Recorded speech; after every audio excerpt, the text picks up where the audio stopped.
Do you need to record some video but you don't have a microphone? Well, no problem.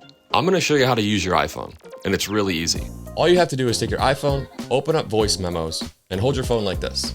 So once you're done recording and you're back in your office going to edit your video, open up your voice recordings, press the top right 3 buttons, and then you're going to press share. You're going to airdrop that to your MacBook.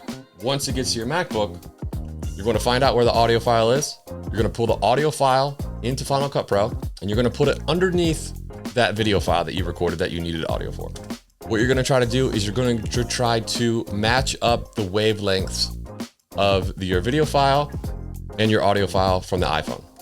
Try to match that up as best as possible. Once you think you have a little bit matched up, pull the cursor back and listen to it a few times. And once you have that perfect, you're going to click the video file and you're going to detach that audio. Once that audio falls down, delete it.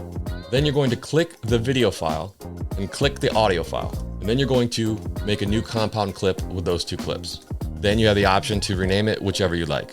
And after you press OK, now you have one complete file. You have your video file, and now you have a professional sounding audio which came from your iPhone.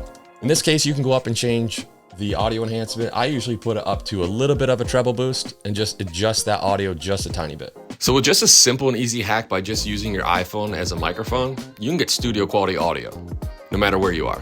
So if you learned anything here today, make sure to like and subscribe or leave a comment below if you do this yourself.